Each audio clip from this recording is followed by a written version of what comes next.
चीन की बादशाहत पर सबसे बड़ा प्रहार भारत के 3 राज्यों में मिला ऐसा मालामाल कर देने वाला अदृश्य खजाना जिससे हिल गई दुनिया। ओडिशा, तमिलनाडु और आंध्र प्रदेश के तटों पर बिछेगा रेयर अर्थ कॉरिडोर। समंदर किनारे भारत ने खोज निकाली अपनी भविष्य की चाबी। बजट 2026 में हुआ वो ऐलान जिसका डर बीजिंग को हमेशा से था। अब सेमीकंडक्टर से लेकर मिसाइल तक सब कुछ होगा मेड इन इंडिया। जब पूरी दुनिया अपनी ऊर्जा जरूरतों के लिए तेल और गैस के कुओं में झांक रही थी, तब भारत ने अपनी नजरें वहां टिका दी जहां किसी का ध्यान नहीं था। भारत के पूर्वी और दक्षिणी तटों पर लहरों के शोर के बीच एक ऐसी खामोश क्रांति की नींव रखी गई है जिसकी गूंज शंघाई और वॉशिंगटन तक सुनाई देने लगी है। 1 फरवरी 2026 को संसद में वित्त मंत्री ने जो बजट पेश किया, उसमें एक ऐसा मास्टर स्ट्रोक छिपा था जिसे अगर सही से समझ लिया जाए तो ये भारत की तकदीर बदलने वाला फैसला साबित होगा। ये कहानी सोने या हीरे की नहीं है, ये कहानी है उन 17 जादुई तत्वों की जिनके बिना आज की आधुनिक दुनिया 1 इंच भी नहीं चल सकती। आपका स्मार्टफोन हो, इलेक्ट्रिक गाड़ी की बैटरी हो या फिर दुश्मन को ट्रैक करने वाला फाइटर जेट का रडार, इन सब में जो जान डालता है वो है रेयर अर्थ एलिमेंट्स। और कड़वा सच ये था कि अब तक इन तत्वों की चाबी चीन के पास थी। चीन जब चाहता नल बंद कर देता और पूरी दुनिया की इंडस्ट्री ठप हो जाती। लेकिन अब भारत ने तय कर लिया है कि वो इस ब्लैकमेलिंग का शिकार नहीं बनेगा। भारत ने अपने 3 तटीय राज्यों ओडिशा, तमिलनाडु और आंध्र प्रदेश में रेयर अर्थ कॉरिडोर बनाने का बम्पर ऐलान कर दिया है। ये फैसला सिर्फ खनन का नहीं है, ये फैसला है चीन के एकाधिकार को खुली चुनौती देने का। लेकिन आखिर इन तटों पर ऐसा क्या छिपा है? क्यों इसे 21वीं सदी का नया तेल कहा जा रहा है? और भारत के इस कदम से चीन इतना बौखलाया हुआ क्यों है? इन सभी सवालों के जवाब हम आपको इस वीडियो में आगे देने वाले हैं। तो चलिए खोद निकालते हैं इस खबर की तह तक। तो बने रहिएगा वीडियो पर और इस संबंध में आपके जो भी विचार हों कमेंट में लिखकर जरूर बताइएगा। जिस रेयर अर्थ के लिए दुनिया चीन के आगे गिड़गिड़ाती थी, अब उसी रणनीतिक धूल का पावर हाउस बनकर उभरेगा नया भारत। अरबों डॉलर का काला बाजारी नेटवर्क होगा ध्वस्त। भारत ने अपनी धरती से निकालने का फैसला लिया, वो तत्व जो बदल देगा 21वीं सदी का खेल।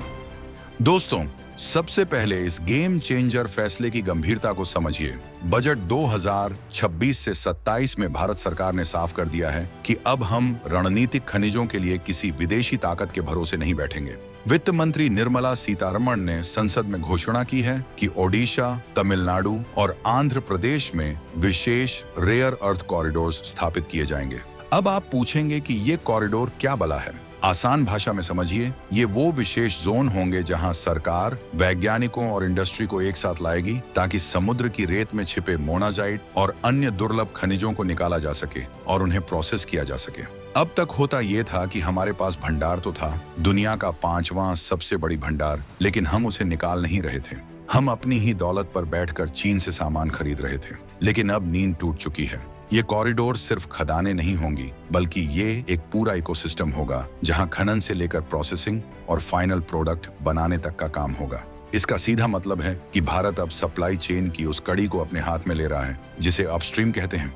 जब आपके पास कच्चा माल अपना होता है तो दुनिया की कोई भी ताकत आपको आंख नहीं दिखा सकती। अब जरा चीन के डर की वजह को समझिए। पूरी दुनिया में जितने भी रेयर अर्थ एलिमेंट्स इस्तेमाल होते हैं, उसका करीब 80 से 90% हिस्सा चीन सप्लाई करता है। ये चीन का सबसे बड़ा ब्रह्मास्त्र है। 2010 में जब जापान के साथ उसका विवाद हुआ तो उसने जापान को रेयर अर्थ देना बंद कर दिया था। जापान की इलेक्ट्रॉनिक इंडस्ट्री घुटनों पर आ गई थी। चीन इसी ताकत का इस्तेमाल अमेरिका और यूरोप को डराने के लिए भी करता है। वो कहता है, अगर तुमने हमारी बात नहीं मानी तो हम तुम्हें चुंबक, बैटरी और चिप्स बनाने के लिए जरूरी मेटल नहीं देंगे। लेकिन भारत के इस ऐलान ने चीन के इस हथियार की धार कुंद कर दी है। भारत के पास इन खनिजों का करीब 6.9 मिलियन टन का भंडार है। अगर भारत ने ओडिशा और दक्षिण भारत के तटों से इसे निकालना और प्रोसेस करना शुरू कर दिया तो दुनिया के पास चीन +1 का एक ठोस विकल्प तैयार हो जाएगा। टेस्ला हो या एप्पल, हर बड़ी कंपनी चाहती है कि उसकी निर्भरता चीन पर कम हो, और भारत का ये बजट ऐलान उनके लिए किसी खुशखबरी से कम नहीं है। भारत अब दुनिया को कह रहा है, आओ हमारे यहाँ बनाओ, हमारे पास टैलेंट भी है और अब रॉ मटेरियल भी। लेकिन ये सब इतना आसान नहीं है और यहीं पर कहानी में आता है असली ट्विस्ट। रेयर अर्थ निकालना बच्चों का खेल नहीं है। ये खनिज मिट्टी में बहुत कम मात्रा में मिलते हैं और इन्हें अलग करना बेहद जटिल और महंगा काम होता है। इसके अलावा इसमें रेडियोधर्मी तत्व जैसे थोरियम भी मिलते हैं, जिससे निपटने के लिए बहुत ही एडवांस टेक्नोलॉजी की जरूरत होती है। अब तक भारत की सरकारी company IREL India rare earths limited ही इस क्षेत्र में काम कर रही थी, लेकिन मांग इतनी ज्यादा है कि अकेले एक सरकारी कंपनी इसे पूरा नहीं कर सकती। इसीलिए बजट में निजी क्षेत्र और स्टार्टअप्स को भी इस मिशन में शामिल करने के संकेत दिए गए हैं। सरकार चाहती है कि नई तकनीक आए, नया निवेश आए। 4,000 करोड़, 40,000 करोड़, बात सिर्फ पैसों की नहीं है, बात है इरादे की। ओडिशा के गोपालपुर से लेकर तमिलनाडु के कन्याकुमारी तक भारत के पास एक लंबी तटरेखा है, जहां काली रेत में ये खजाना छिपा है। इस रेत में नियोडीमियम, प्रेजोडीमियम, डिस्प्रोसियम जैसे तत्व मिलते हैं। नाम थोड़े मुश्किल हैं, लेकिन इनका काम बहुत आसान है। ये आपकी इलेक्ट्रिक गाड़ी की मोटर को पावर देते हैं और आपके फोन के स्पीकर को आवाज देते हैं। इनके बिना डिजिटल इंडिया या ग्रीन इंडिया का सपना सपना ही रह जाएगा। इस कॉरिडोर का रणनीतिक महत्व भी समझिए। ये सिर्फ व्यापार नहीं, बल्कि रक्षा सुरक्षा का मामला है। हमारी मिसाइलें, हमारे सैटेलाइट्स, हमारी परमाणु पनडुब्बियां, सबको इन रेयर अर्थ चुंबकों की जरूरत होती है। अगर कल को युद्ध के हालात बनते हैं और चीन सप्लाई रोक देता है, तो क्या हम अपनी मिसाइलें बनाना बंद कर देंगे? बिल्कुल नहीं। इसीलिए आत्मनिर्भर भारत के लिए ये कॉरिडोर ऑक्सीजन की तरह है। आंध्र प्रदेश और ओडिशा में जो इंफ्रास्ट्रक्चर खड़ा किया जाएगा, वो सुनिश्चित करेगा कि हमारी सेना को कभी भी क्रिटिकल कंपोनेंट्स की कमी न हो। ये भारत की स्ट्रेटेजिक ऑटोनॉमी को मजबूत करेगा। हम अमेरिका से दोस्ती रखते हैं, रूस से भी, लेकिन अपनी सुरक्षा की चाबी हम अपनी जेब में रखना चाहते हैं, और ये कॉरिडोर उसी चाबी को बनाने की फैक्ट्री है। बजट के इस ऐलान के बाद शेयर बाजार में भी हलचल तेज हो गई है। खनन, रसायन और ग्रीन एनर्जी से जुड़ी कंपनियों के शेयरों में उछाल देखने को मिल रहा है। निवेशक समझ रहे हैं कि यह भविष्य का सेक्टर है। जो आज इसमें पैसा लगाएगा, वो कल राज करेगा। लेकिन इसके साथ ही एक चुनौती भी है, पर्यावरण की। रेयर अर्थ माइनिंग में काफी कचरा निकलता है, जो पर्यावरण के लिए नुकसानदेह हो सकता है।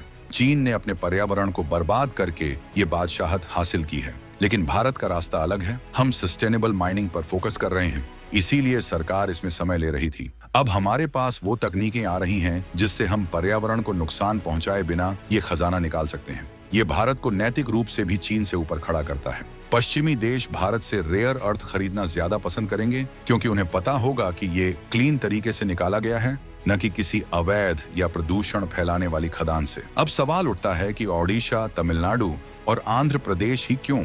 जवाब भूविज्ञान में छिपा है। लाखों सालों से नदियां पहाड़ों से खनिज बहाकर समुद्र में ला रही हैं और लहरें उन्हें वापस तट पर जमा कर रही हैं। इसे प्लेसर डिपॉजिट कहते हैं। ये प्रकृति का दिया हुआ वो तोहफा है जिसे हमने अब तक खोला नहीं था। इन राज्यों के लिए ये कॉरिडोर किसी जैकपॉट से कम नहीं है। इससे वहां लाखों रोजगार पैदा होंगे। इंजीनियर, वैज्ञानिक, मजदूर, ट्रांसपोर्टर, सबको काम मिलेगा। ये राज्य सिर्फ पर्यटन या खेती के लिए नहीं जाने जाएंगे, बल्कि ये दुनिया की हाईटेक सप्लाई चेन का केंद्र बनेंगे। सोचिए, विशाखापत्तनम या तूतीकोरिन के बंदरगाहों से जहाज भर भर कर processed rare earth oxide Japan और यूरोप जाएंगे। वो नजारा ही भारत की बढ़ती ताकत का सबूत होगा। चीन की प्रतिक्रिया की बात करें तो ग्लोबल टाइम्स और चीनी मीडिया में इस खबर को लेकर बेचैनी साफ देखी जा सकती है। वे जानते हैं कि भारत के पास वो क्षमता है जो उनके एकाधिकार को तोड़ सकती है। चीन ने हाल ही में गैलियम और जर्मेनियम जैसे तत्वों के निर्यात पर रोक लगाई थी, ताकि वो दुनिया को झुका सके। लेकिन भारत ने दिखा दिया है कि अगर तुम डाल तो हम पात। भारत अब अपनी कूटनीति का इस्तेमाल करके ऑस्ट्रेलिया और वियतनाम जैसे देशों के साथ भी साझेदारी कर रहा है, जिनके पास ऐसे ही भंडार हैं। ये एक अलायंस बन रहा है, क्रिटिकल मिनरल्स अलायंस, और भारत इसका लीडर बनकर उभर रहा है। बजट 2026 ने इस लीडरशिप पर आधिकारिक मुहर लगा दी है। एक और दिलचस्प पहलू है डीप ओशन मिशन।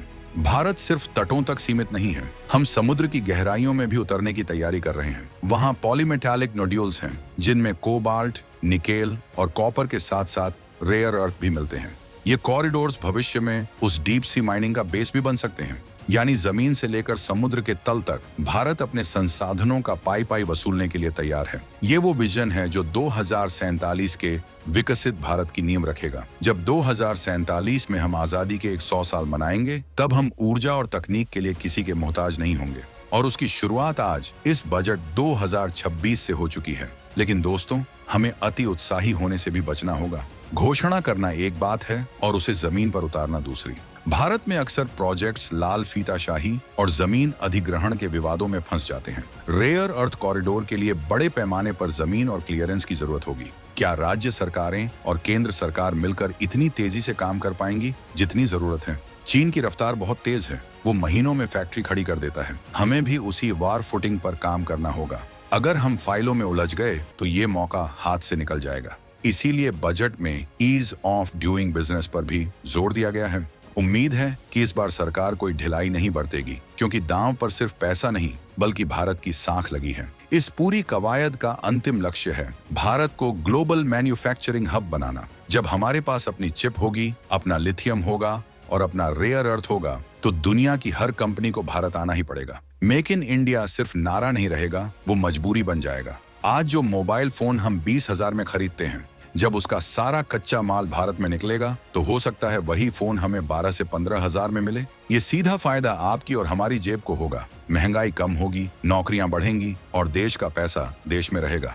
ये एक ऐसा चक्र है जो अगर एक बार शुरू हो गया तो भारत को आर्थिक महाशक्ति बनने से कोई नहीं रोक सकता।